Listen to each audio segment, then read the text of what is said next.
So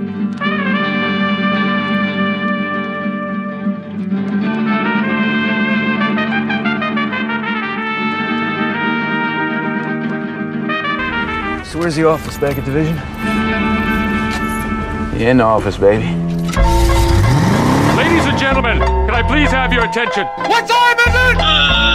I've just been handed an urgent and horrifying news story. Now Myers to win the league, yes! And I need all of you to stop what you're doing and listen.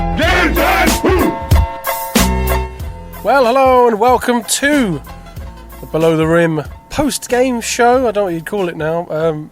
Basically, after the success of the BBL Cup final and the interviews that we put out after, I thought I'd maybe try and start adding some more interviews post-games. Obviously, I'm based down at Plymouth, so I do the broadcast, and it's easy for me just to get on the court with the old dictaphone and record some interviews. I've got a few to share with you. Coach Kapoulas, first up, was very kind to give up some time after the game to talk to me. There's a queue of people waiting to talk to him, actually. The Bristol media was down and the BBL media was down as well tonight. And, I mean, they look so good, the Bristol Flyers tonight. Absolutely tremendous. So we talked to Coach Kapoulas about that and about this season and about the Flyers in general. So enjoy.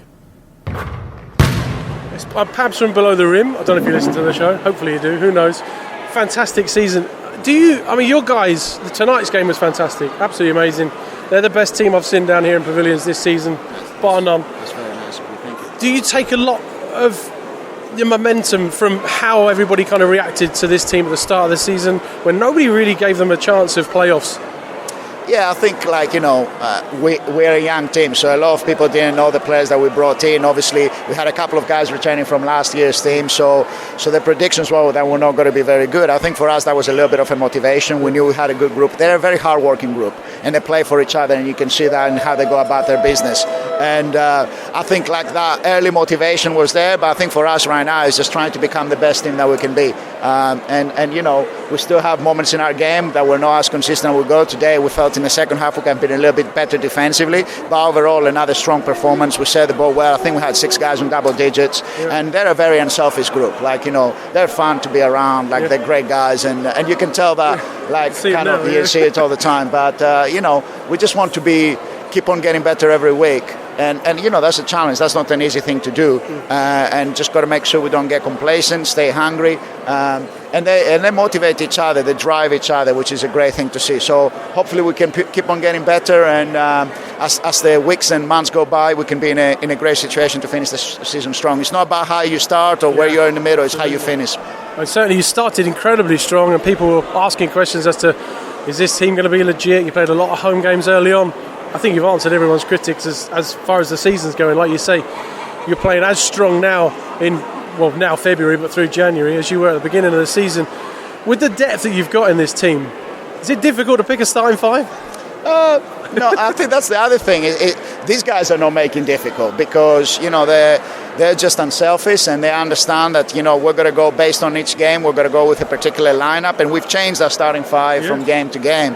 And everyone knows that they will come and play. At the end of the day, it's not about starting, and they recognize that kind of thing. It's sometimes about who finishes the game, and most importantly, everyone is going to get their minutes. Everyone is going to get their shots, and that's something that we've talked about. And that's kind of a little bit in our mindset. So that's kind of thing. But I think for us is a lot of things were said. We're good at home, and can we do it on the road? Obviously, we've come to a place here like this is always a tough place to play and get wins, and we've been able to get 2 wins. We did it in Manchester, we did it in Sheffield.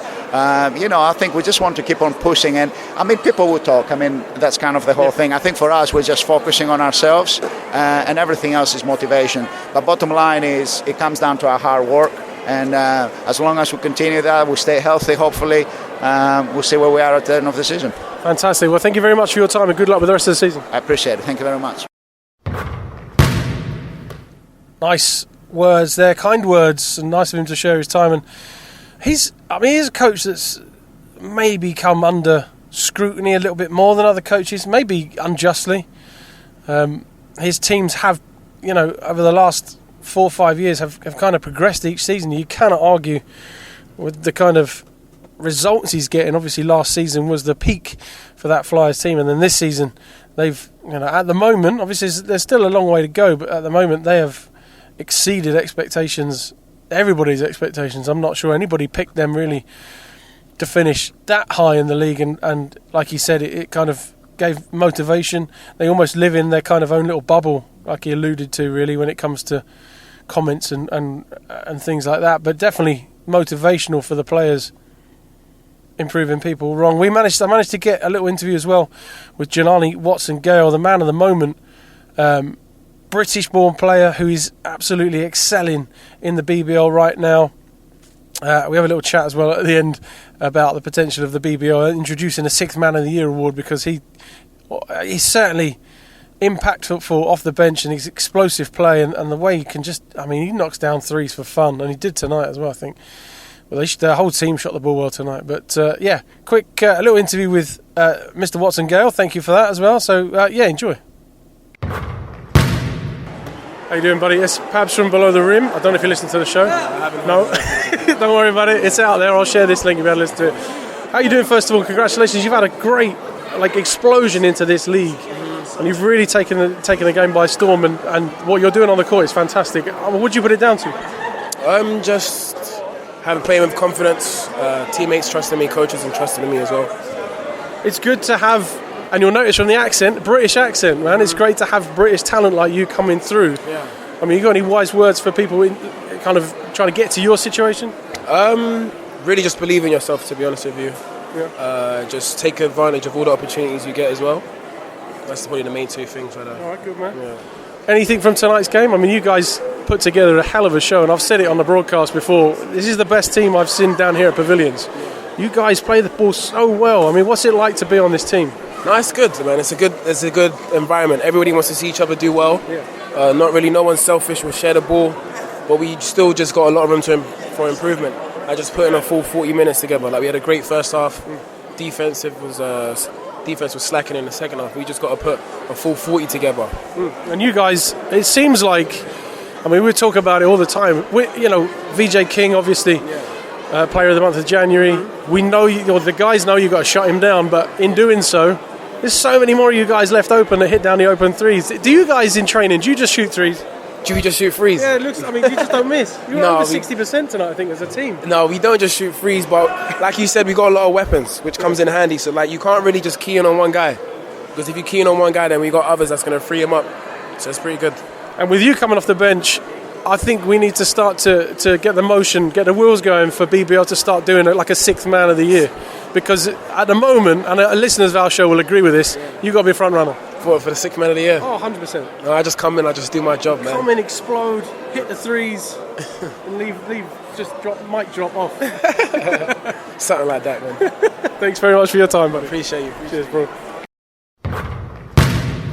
So there we are, great young lad, and hopefully, although he's not a listener of the show, hopefully we've maybe encouraged him to seek us out. I'll certainly try and share everything that goes out in terms of that interview, and we may try and get a couple of them clipped and get them on Twitter. Don't hold me to that, because it's already 10 o'clock and I'm waiting for the ferry home, the famous ferry home. I thought I'd record this on the way home so that I can just upload it when I get home. But thanks to him, and well played to that Bristol Flyers team. The next few interviews are with the Patriots players and head coach Paul James. I'll play them one after the other. So basically we've got Rashad Hassan first up, who talks. It always gives me time at the end of the game. I often interview him for the paper, and for the Patriots news site, and for the Plymouth Herald, Plymouth Live news site as well. He's always good for an interview, and we have a chat about how things are going on and how things went in that game, and also towards the end what his kind of secret is, because the guy he doesn't slow down. He had a great night, 32 points, he had 2 massive blocks. He's got an engine that doesn't seem to want to give up. He's not heard that Father Time is undefeated. He doesn't care. So we talked to him, then had some words with Coach Paul James about the team and a look ahead, if you like, to the Lions coming up Sunday. And what we can kind of expect or not expect, and just this weekend, tough draw this weekend for the Patriots. Nice to chat with him. Thanks for his time, and then followed up with what could end up being a new member of the show, Elvisi Dusha.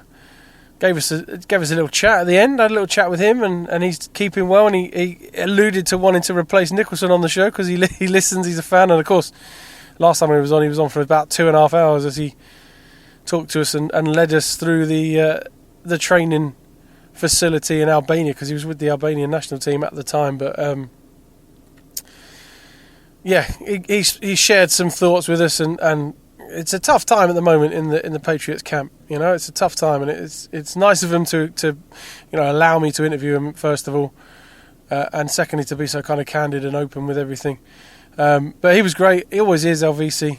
Big respect to him. And if you didn't catch the game, the Patriots Flyers Southwest Derby, he didn't catch the whole game, do yourself a favour, cut to half time, because they play and I'll give it away obviously, but and I think you probably guess as soon as it starts, to be honest with you, but they do a little VT, a little advert for one of the sponsors of the game, one of the sponsors of the Patriots, and it's a kind of question of sport style, guess the player, guess the athlete, and it's Elvisi, and it's just priceless. Some of the situations they filmed as he's obviously asleep in the hotel, making his way down to play golf. Very good. And then obviously it cuts back to us live on the feed, and they put the cameras on us, and I just was thrown. I was crying. I mean, I was laughing when you see him turn his alarm clock off by just knocking it off the bedside table. Brilliant. You'll see what I mean if you watch the clip. But thanks to those three for their interviews. They're coming up next. Enjoy. Deuce, talk to me. 32 points tonight. I mean, overshadowed maybe by the loss, but how do you feel about the game tonight? I mean, personally, I feel like I finally had a good game this season. Before Booman left and Troy left, they were having a really good season. And I wouldn't say I was riding on their coattails, but I just kind of let them lead the show and just kind of like play into a role. But now that they're gone, we got a new team.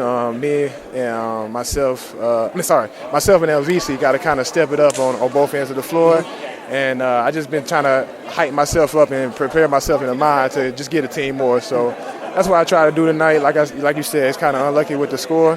The fans were great energy, very noisy as always. But we just got to keep going. My whole thing we've been talking about as a team is persistence and staying together. So this is definitely a character building loss. But who knows? Things could turn into the better favor for us in the later half of the season. So, does it feel a little bit like you've kind of gone back to stage one almost with the introduction of 3 new players? You've got to kind of integrate them. I mean, how's it going in training? Yeah, it's very much so kind of starting from day one. The guys we brought in are very talented. Yeah. I like their games. They're good guys. It's just along with that, it comes with a lot of inexperience. Ty played last year in Mexico, but only for about 10 games, so he's still kind of getting his feet wet for the pro game. And this is Jawan's first gig overseas coming out of America. So, they got some learning to do. The BBL is not an easy league to play in. A lot of people think, they're going to come in and average 30 right off the bat, but you really got good players, good teams in this league, and I think they're understanding that. And just the guys who weren't playing as much, when we start off with a team with Booman and Troy, they're seeing that they have to step up as well. So I'm just trying to lead by example, and I think we showed good signs, during the game where we could put together multiple stops, we could run and get easy transition buckets, but we just got to consistently do it. That's what we think. We just have lapses where we give up too many points and too many offensive rebounds, and that just hurts us in the long run. Yeah. What is your secret though, man? Because 32 points tonight, 2 massive blocks, and a big throwdown dunk as well. You just don't seem to get old, man. You just seem to get younger. I just been reading a book, and lately I did listen to a lot of audio books, and it said something that really struck me, and it's really true. It's all about desire, how bad you want it. And, my goal from day one as an 8-year-old was to go to the NBA. I fell a little short of that goal, but I still became a professional basketball player. And every season I want to just come out and let people know I'm the best big in the league. So my desire is what keeps me going, you know what I mean? my desire makes me stretch a little bit more. My desire puts me in the gym for extra hours. My desire makes me study film for a little bit longer. So I just give all credit to that because I just want to be great and do it consistently. Well, you certainly have, and to be honest, the NBA's loss is our game. I appreciate that, yeah. All right, thank you for your time, man. All right, thank you, man. Thank you for your time, first of all. Tough game tonight. It's you scored 91, you'd expect that almost to be, a tight, thrilling game win, but they just seem to be the better team tonight, couldn't miss. They shot the ball really well, and I think the final scoreline kind of flattered us a little bit. Look, you give up 19 points in the first 5 minutes of the game and only score 9, it's going to be a long night for you. So defensively, I was really disappointed in how soft we were. No toughness there, didn't rebound the ball. They got any basket they wanted to get, really, and a really disappointing start to the game. Does it feel, obviously, it's a huge thing when you lose a couple of guys, Antonio particularly, who'd really started to come into their groove. We get up to fourth, circumstances are circumstances, put that aside. But does it almost feel like you're going back to square one when you get the 3 new guys in? It's not easy. It's not easy, and it is a bit like pre-season again. It's going to take a while to sort of bed in and sort of find your identity again. But defense is just down to hard work, and we just looked like we'd never played the game in parts in that first sort of 5 minutes. And I say a very disappointing start, and I'm going to have to think very hard and about the rotations and who I start with, because we can't start games like that and expect to win. I was impressed with Jules coming off the bench. He really looked tenacious on defence, caused a few turnovers early on. He's a good addition. No, he really is, and I think that second half when we shook the starting lineup a little bit, I thought we came out and played with a bit more determination, a bit more fight and grit, and got some turnovers and got it back to 15 points. But then it's just hard to sustain that when you're playing from so far behind. Sort of keep that level of intensity up, and then you bring your subs in, and you don't maintain that level of performance. It's difficult. Tough weekend. Lions next. What's the secret against the Lions? They don't show up. At least you're honest. Yeah. Hey, look, Bristol are a good team. They're second in the league for a reason, but London are another level. It doesn't take a fool to see that. No. So, I just, from my point of view, from our team, we've got to come out and play with a bit more determination, a bit more fight, and spirit, especially defensively, and see how far we can take it with them. Traditionally, or historically I should say, teams that win the Cup maybe don't have the great second half of the season. Are you hoping for that? Yeah, somebody told me that London are looking a bit tired, but I'm like, which one of their 20 look tired? So I don't know. They've got depth and talent all over the place. So hey, let's just have a fun game. Go out there, play hard, and it's going to be another great crowd in here, and let's enjoy the game. Game on, thank you, sir. Thank you very much. Cheers, buddy. Appreciate it. Elvisi, not the result we wanted. 91 points, though. Joke. Genuinely, it's a joke, mate. Sorry, I didn't mean to interrupt you. Go on. No. Your opinion on the game? They could not miss a 3 tonight. They couldn't miss a 3, but we couldn't guard a 3. We can't, on a positive note, we scored 90-something points. Obviously, on the negative side of it, giving up 100 and something is never going to win you a ball game. A lot of positives to take away. However, in my opinion, there's shitloads of negatives to take away from it. But I just feel like once we find our identity, find our kind of character a little bit. Obviously, when we had Boo and Troy and that kind of core group, when we had that kind of core group, like. We kind of had a identity. We was a bunch of dogs. We cared about defense. We wanted to fly. We was fast paced, up tempo. Whereas now I feel like we're kind of missing a lot of stuff. Obviously that's nothing towards the new guys. Whatever. It's just it happens. You go to a new job. You got to find your feet before you can. Mate, who the fuck knows, mate? I hope this ain't going. Of course it is. I'm going to put this out. Fucking do it. Listen, it's a tough weekend. Lions coming up. You guys, what are the plans for that game? Obviously more tenacious, I guess. It was always going to be a tough weekend when we played second in the league and first in the league in the same weekend at roughly the same time of where we just had 2 new imports come in, where we're trying to introduce them into a whole new philosophy and whatnot. And it didn't help kind of picking up 2 losses with the guys. It kind of pushes you down. I just feel like once we kind of find our character, find our our niche, what works for us a little bit, we might, we'll hopefully start winning some games. Yeah, absolutely. How are you doing anyway, man? You good? Fucking stressed. We need to get you back on the show. The fans of our show. The way I feel right now, I'd go on there and I'd be so honest about everything, though. That's the problem. That's what we want. I'd be so real about everything. What we want is honesty. But the last time you came on, you were on for like 2 hours and you walked us around Albania, the training facility. Yeah, I had my nuts out in the first part of the video. You didn't realise it was being filmed. We have to. I'd love to. I wanted to do the cup final, but I got some stuff going on right now, so I just That's cool. didn't have some time to do it. But yeah. Well, we'd have loved to have you there. We'd have loved to have you back on again. Mate, I'm with it. Please, I'd like to be on every week if possible. I want to bring a chair and be like I want to be the 4th edition. Oh, let's get Nicholson out of it because he sounds dodgy on there. So let's get him off. He was off last week. He's a Patriots diehard fan, so listening to him is just like listening to like half the fans in the arena. They're Dusha. So mate, just shut up. He's got Dusha pyjamas. I love it. He does have Dusha pyjamas. He's got Dusha pyjamas, Dusha headband. He's got a shooting sleeve when he sweats at night. Fucking wipe his shit off. Thank you for your time, sir, and good luck Sunday. Thank you. I look forward to the podcast. I'll see you then. I'll be out. DMX, rest in peace. Thank you, my man. And there we are. That'll do it, I think, from us, from me, and from the guys I interviewed. Thanks to them. We'll try and do some more of these. Give us some feedback. Let us know on we're on the Discord channel. You can get our go on our Discord group and join in the chat and the fun times there. Negativity to a minimum in that one, which is good to see. I mean, obviously we question things if they need to be questioned, but on the whole, everybody in there seems to be a good bunch. So yeah, you can get on that and give us a message and let us know what you thought.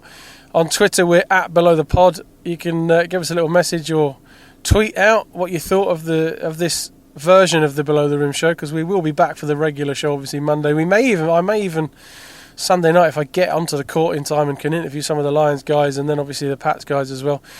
We'll do our best to bring you closer to the game, as it were, very much from a fan's perspective. Well, I might even try and think of a quick fire 5 questions that have almost nothing to do with basketball for some of the players of our opposing teams. I'm not sure how well they'll take it. We'll see. That'll be quite funny if I can get that together. But in the meantime, enjoy whatever this is, whatever this version of the Below the Rim show is, and we'll endeavour to keep things going along these lines and get you some interviews and some interaction with the players. I may even try and get some post-game interviews and some more relaxed things and get them up and out. But anyway, thank you for listening. We'll be back. I'll probably try and get something back out Sunday night, Sunday afternoon after the Flyers-Lions game, but definitely for the show. We'll either record Monday or Tuesday night, as always, and get it out for you to talk to. Plenty to talk about, including the Barking Abbey London Lions business. And I will say this now. No, I won't say it now. I'll save it for the show. All right, take it easy. We'll speak to you soon.